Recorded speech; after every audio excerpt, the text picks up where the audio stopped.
Scott Crary, and I don't want you to be confused. A little bit of hair, goatee. I'm not Jason, and that's why I wore my name tag this morning. So if you look up here in the middle, you're like, oh, who is that guy? Oh, it's Scott. Great, it's not Jason. Okay. Now he wanted me to say, he and I kind of collaborated on the teaching this morning. He wanted me to say something about how he's good looking, and there's other things that he wanted in there. And that's fine. Really? And you guys can talk to him about that later, I'm sure, if you feel led to do that. So I'm excited to be here this morning. I'm excited to share the Word with you this morning. For those of you who don't know me, I'm one of the campus ministers with His House Christian Fellowship here at Western Michigan University.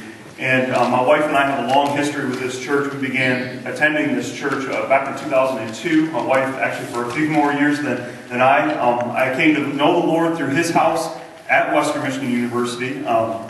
Ben Andrews was the campus minister then, and he still is there. He and I have a wonderful partnership together, reaching out on campus so that students may know the gospel, may have an opportunity to respond to the gospel. But really what we're finding even more and more today, it's more important probably than any other time in history, is that they know the truth, they can respond to the truth, and then they can grow in the truth.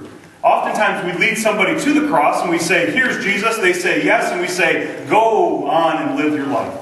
And isn't that a horrible way to live? And they're left there very much like a new baby, eyes star-crossed, wondering what to do. And this is one of the greatest responsibilities and one of the greatest joys of our ministry, His House, but also of the church. One of the greatest joys we have is to come alongside people and help them take steps of faith. To help them, as the Word says, to work out their salvation with fear and trembling. To help them find the joy that it is to follow Christ and to know what it is to live out a purpose given by God. That is one of the greatest joys that I have. And you may or may not know this, but this church has faithfully supported my ministry personally for more than 10 years. And I want to thank you for that. You guys have, month in and month out, supported me that I could go out and share the gospel on campus. I remember very clearly back in February 2005, February 13th, 2005, I stood up here and it was an ordination ceremony, my ordination ceremony here at West K. And it was really fun that morning. There was one specific moment in the service that I'll never forget. My friend Rod stood here, and as we completed the ordination service, he said, would everybody stand up and just make a noise? Just clap, just scream, just cheer, whatever it is. So that in the future, there's going to be some point where Scott is going to be discouraged. Where he's going to wonder about why he made this choice to do what God asked him to do. And I want him to have a noise, an idea, something in his mind, something planted in his heart from this church that we believe in him and we are sending him out. And I want to tell you that as I stood up here with my wife that day weeping while you guys are all clapping, it was one of the most significant moments in my ministry. And I have thought back to that day many times in the last 9 years. Because there have been some rough days. And there have been some times that I've looked at Alice and said, I don't know about this. And we would stop and pray. And I'd remember, there's a community of people who are praying and who are supporting. I just want to thank you.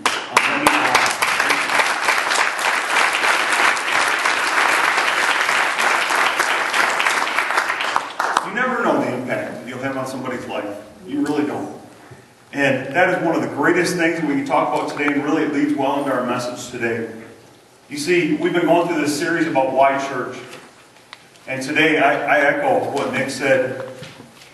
Today is one of the greatest messages. We can say confidently this morning, why church? To experience a greater friendship.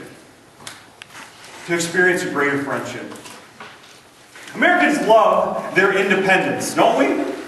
Man, we are a proud people. We are a patriotic people. That's not a bad thing.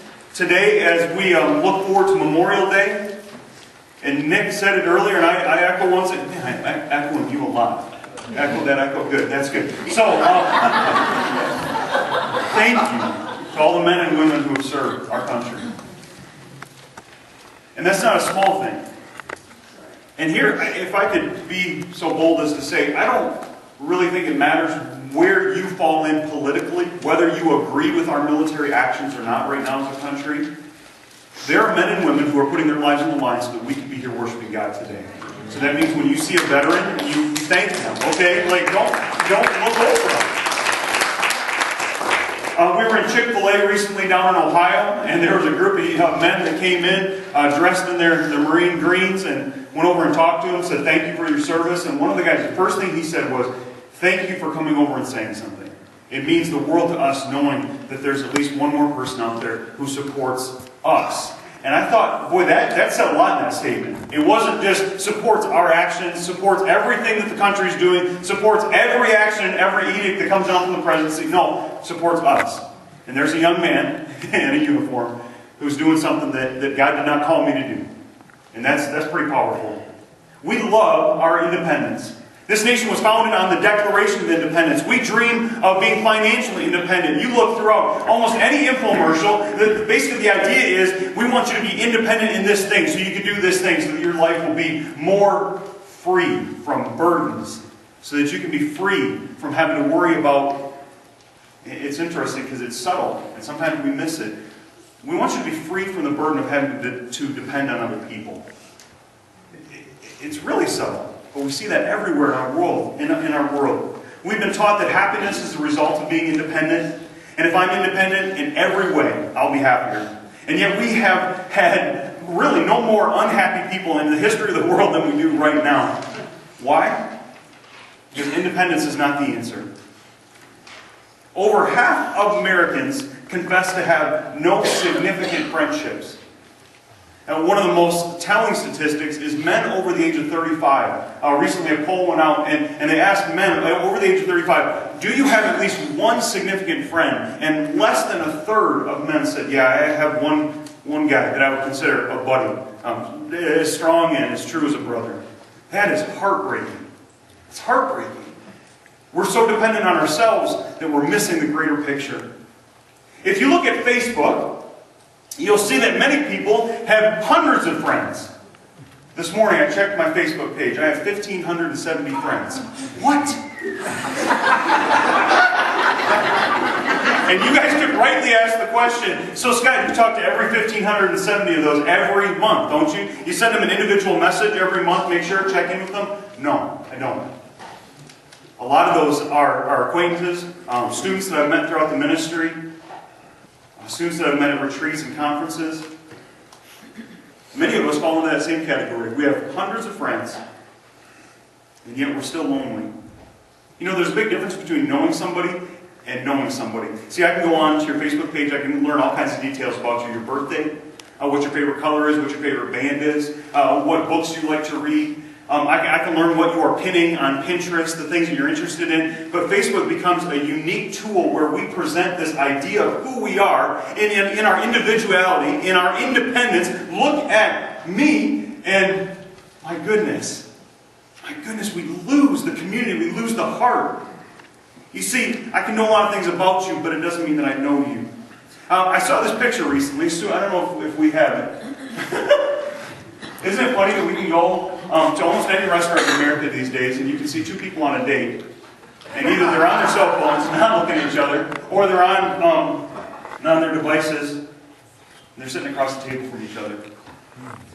We're in a world that is craving for something real, and yet everything in this world is trying to tear us apart. And make no mistake, that's not some secret scheme. The enemy is very clear about this. If he can separate you from truth and love and light, then you are off course.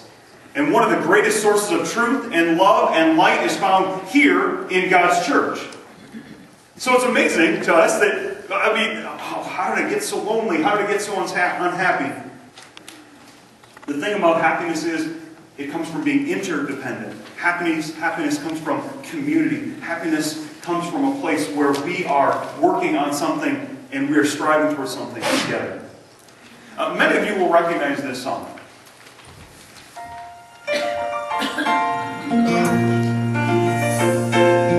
Making your way in the world today takes everything you've got. Taking a break from all your worries sure would help a lot. Wouldn't you like to get away? Sometimes you want to go where everybody knows your name, and they're always better. king. kind of hope it's true. You wanna be where you can see our troubles are all the same. You wanna be where everybody knows. That theme song is from the sitcom Cheers. And how many of us are longing to be acquainted with other people, to be accepted by other people. No one wants to seem to go through life alone. A lot of times we do. The sad reality is that oftentimes the local bar makes a great substitute for the church. A couple weeks ago, I had the joy of traveling to Chicago to meet with actually I was taking some friends over to the airport, but my sister lives about a half an hour north of Chicago, and I drove up to spend a couple days with her. And it was Friday, we went to her school, she's a teacher, man, she's a track coach, she's busy. We got home and she said, okay, are you ready? And I said, what's happening? She said, volleyball night at the bar. I was like, okay, we're ready. Get your bar pants on, get ready to go. This is a party. And so we went to volleyball night, and what I didn't understand was that I was walking into a unique community. Something that I was not prepared for. We walked in, and my sister and her boyfriend, I mean, they knew everybody. And this unique volleyball community has sprung up around this bar. This bar was enormous, about the size of the property of our church. And they had sand volleyball court after sand volleyball court after sand volleyball court. And in between was little island bars. I thought, this is pretty unique. And they played a couple of games, and at one point my sister looks over at me. She says, you know what, Scott? She said, these people here, these people rescued me. I wouldn't have made it without this group. I thought, oh man, doesn't that say something? These people rescued me. Rescued me so much that she would give 4 nights of her week, Monday, Tuesday, Thursday, Friday, to play on different volleyball teams every night. To be on this church. I'm just trying it out. I keep praying. We'll keep getting closer. But after I came back last weekend, or 2 weekends ago, I started praying something different. You see, I prayed, my goodness, God, if you could get my sister and her boyfriend, and their 2 best friends, Matt and Antoinette, if you could save them, what could it do to that community? Because there's about 80 people that are connected with them. Sometimes it's amazing that the bar almost looks like a community at church, but yet it doesn't. This was from an article Chuck Swindoll wrote back in 1983, Lessons from a Tavern. And here he is quoting actually another book, and here's what it says. The bar flourishes not because most people are alcoholics, but because God has put into the human heart the desire to know and be known, to love and be loved. And so many seek a counterfeit at the price of a few beers. And that's not just the bar. We seek a counterfeit all around us. Different groups that we're a part of, different places that we visit.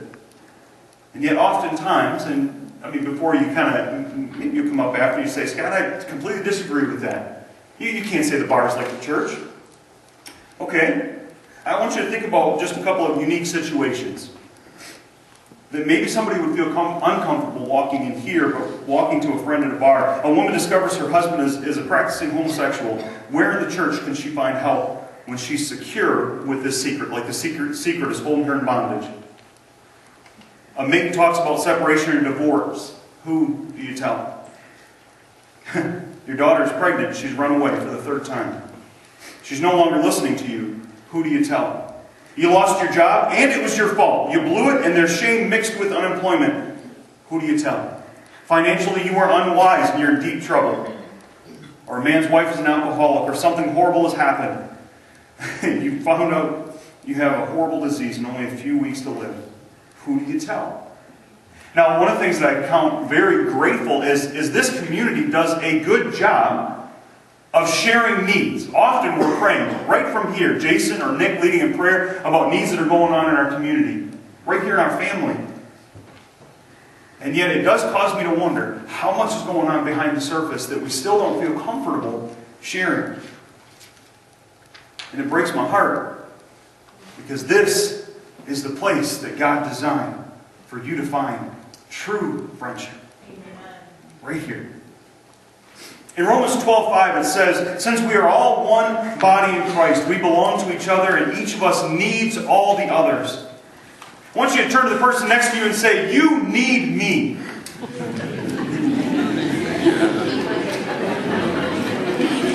Now Now turn to the other person on the other side and say, I need you. That felt good, didn't it? I like that. Nick, I think we should do more hugging and less handshakes. I got a couple of words over here. That was really nice. Why is the church important? Because God created the church to be a place where we can find greater friendships. Why do I need others in the church? And we're going to go through 3 different points this morning rather quickly. Just so you know, I bring my cell phone up here so that I can put a little counter on it. Because when I didn't do that, I would speak for 45 or 50 minutes, and I'm having a great time. People are falling asleep. And so this time, I'm trying to stay on task here. I need others in the church. I need others for strength and focus. That's our first point. I need others for strength and focus. You were not designed for isolation. You see, God designed you with a longing deep in your heart to know Him and to be known by Him. To maintain a focus on God and also to be mindful of the enemy.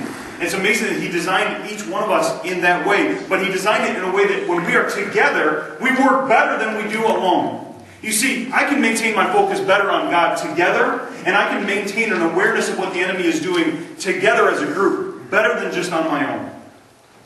Maybe this resonates a little bit different. A lone sheep is often a dead sheep.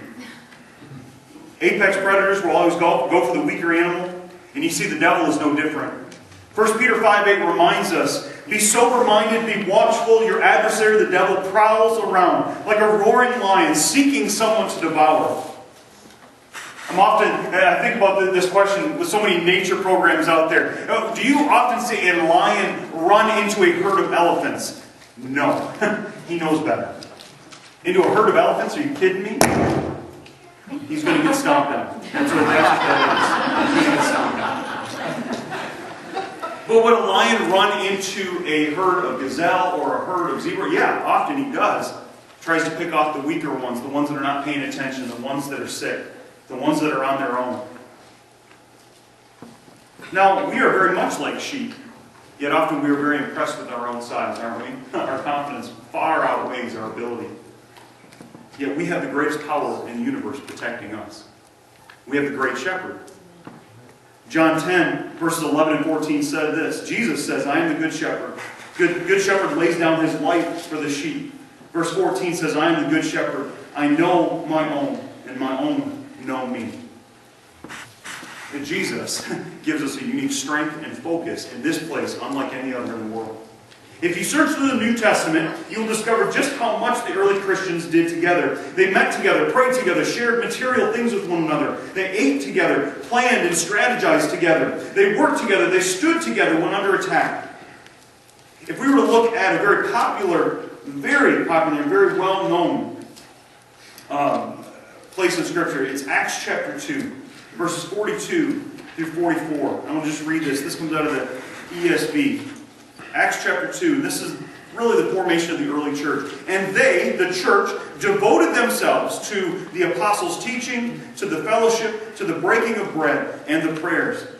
And awe came upon every soul. And many wonders and signs were being done through the apostles. And all who believed were together, and they had all things in common. It's amazing that the early church, what did they do? They devoted themselves to 4 things. And often we can get focused in the wrong place. We see teaching, fellowship, breaking of bread, and prayers, and we think that's it. And they thought that's it too, but see, it was the focus that was different. You see, the teaching was about Jesus. The fellowship was focused on Jesus. The breaking of bread was given to and offered because of Christ. And the prayers were prayers to Jesus, asking Jesus to help us. The focus was there. The strength was there. It's amazing that the community came together. They had focus and they had strength because of Christ. When I was a campus minister up at Lake State, one of the things that I would frequently tell the student is there must be something different about his house. There must be something different. Because if we just start to act like the Fisheries and Wildlife Club, what good is that going to do on campus? It's not going to do any good. We have something greater to offer than the Fisheries and Wildlife Club does. Now, the Fisheries and Wildlife Club, they can focus on, but they don't. I don't even want to finish that statement. They focus on fisheries and wildlife. That's it.